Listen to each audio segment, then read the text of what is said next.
Hello student, आज मैं आप लोगों के साथ जो कक्षा 12 के विद्यार्थी हैं जीव विज्ञान में 5th यूनिट में मैं आज आप लोगों से लास्ट लेसन डिस्कस करूंगी जो आपकी 14 अंक की यूनिट है, 5वीं यूनिट। इसके पहले कि मैं 2 लेसन आप लोगों को पढ़ा चुकी हूँ 5वीं यूनिट के। ये लास्ट लेसन जैव विविधता एवं संरक्षण, बायोडाइवर्सिटी एंड कंजर्वेशन, इस पर मैं आज चर्चा करूंगी। ये सबसे इम्पोर्टेंट लेसन है। इसके पहले मैंने इकोसिस्टम पढ़ाया था। इकोसिस्टम से भी ज़्यादा इम्पोर्टेंट लेसन है। इससे बहुत सारे प्रश्न आपके बोर्ड में प्रत्येक साल पूछे जाते हैं। आइए देखते हैं बायोडाइवर्सिटी होती क्या है। जैव विविधता, बायोडाइवर्सिटी एंड कंजर्वेशन।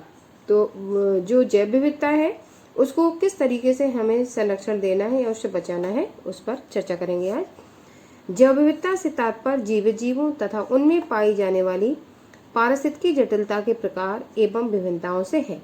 कहने का मतलब क्या हुआ, जो बायोडाइवर्सिटी है उसमें जो जीवित जीव हैं, विभिन्न प्रकार की वनस्पतियां हैं, तो उन वनस्पतियों का, जीवित जीवों का जो भिन्न भिन्न प्रकार की हमें देखने को मिलती हैं, उनको हम जैव विविधता के नाम से जानते हैं। जैसे यदि वन के एक भाग को देखा जाए तो पादप एवं जंतुओं के प्रकार में अत्यंत विभिन्नता पाई जाती है। भिन्न भिन्न प्रकार के जंतु हमें देखने को मिलते हैं, भिन्न भिन्न प्रकार के हमें पादप देखने को मिलते हैं। इसको हम जैव विविधता कहते हैं।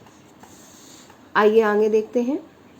जैव विविधता शब्द का प्रयोग सर्वप्रथम रोजन 1985 ने किया था। रोजन एक वैज्ञानिक है। एडवर्ड ओ विल्सन 1985 को जैव विविधता का जनक, फादर ऑफ बायोडाइवर्सिटी कहा जाता है।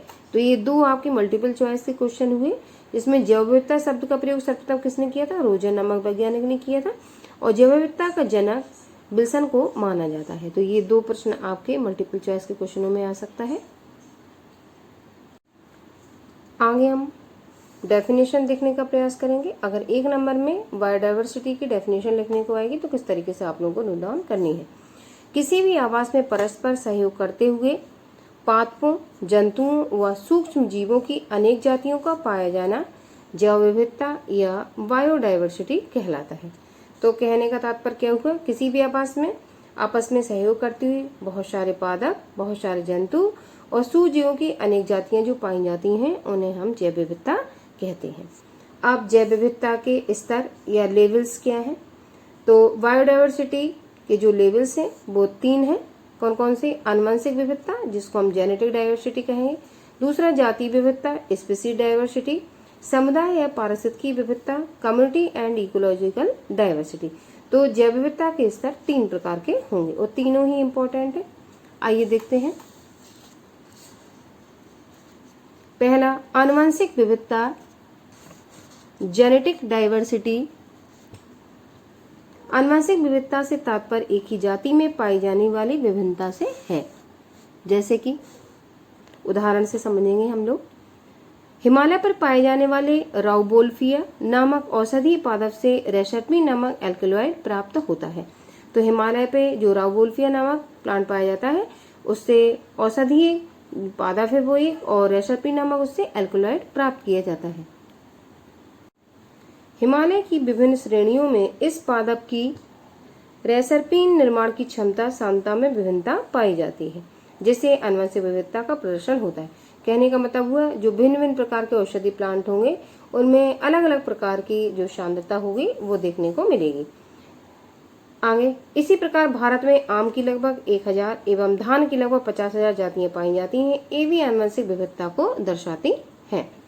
अगली सेकंड विविधता है जाति विविधता, जिसको स्पीसीज डाइवर्सिटी कहेंगे। पृथ्वी पर उपस्थित विभिन्न जातियों में विभिन्नताएं जाति विविधता कहलाती हैं।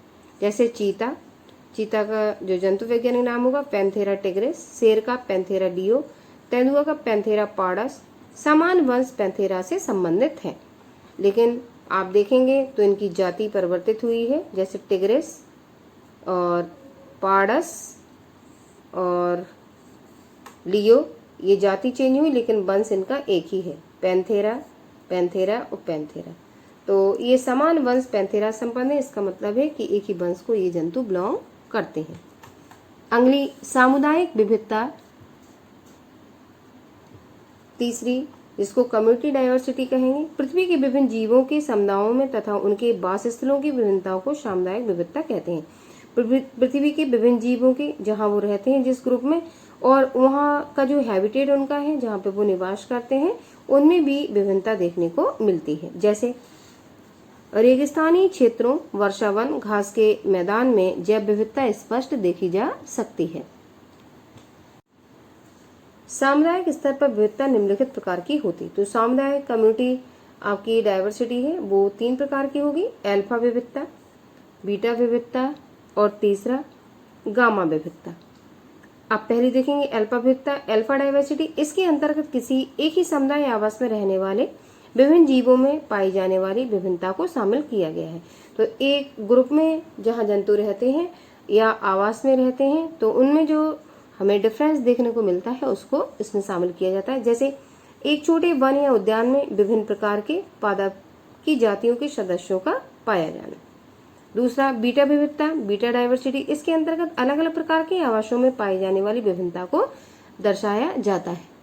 जैसे उदाहरण के माध्यम से देखेंगे, उदाहरण हिमालय पर अलग अलग अक्षांश पर अलग अलग प्रकार की वनस्पति का पाया जाना, तो इसको हम क्या कहेंगे, बीटा विविधता के नाम से इसको हम जानेंगे। अगला तीसरा है गामा विविधता। इसे क्षेत्रीय विविधता भी कहते हैं, गामा विविधता को। इसमें एक क्षेत्र में पाए जाने वाले विभिन्न आवासों की जैव विविधता को शामिल किया जाता है। तो इस तरीके से हमने 3 जो सामुदायिक स्तर की विविधता होती है उसमें 3 प्रकारों को देखा, अल्फा, बीटा और गामा। अब इस लॉन्ग क्वेश्चन से अभी तक विगत परीक्षा में जो प्रश्न पूछे गए हैं उन पर चर्चा करेंगे। बहुविकल्पी प्रश्न नंबर 1, पहला, निम्न में से कौन सा देश सर्वाधिक जैव विविधता रखता है? तो ब्राजील एक ऐसा देश है जो सर्वाधिक जैव विविधता को दर्शाता है। दूसरा, एक सक्रिय रासायनिक औषधि प्राप्त होती है, तो इसमें धतूरा, राउवोल्फिया, एट्रोपा, पेपेबर।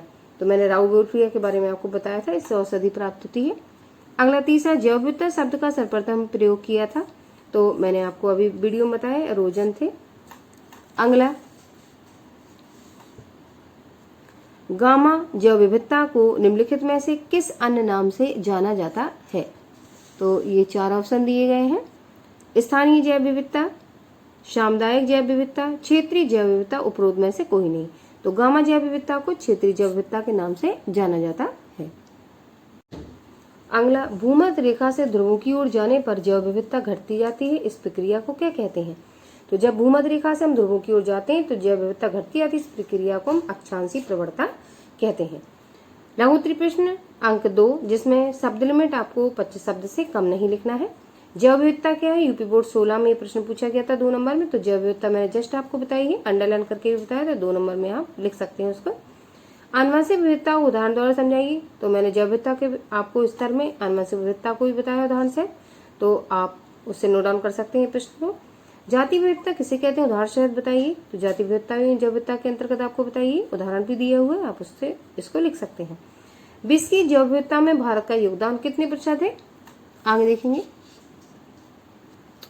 विश्व की जैव विविधता में भारत का योगदान लगभग 81% है। भारत का भूमि क्षेत्र विश्व का केवल 2.4% है। आगे,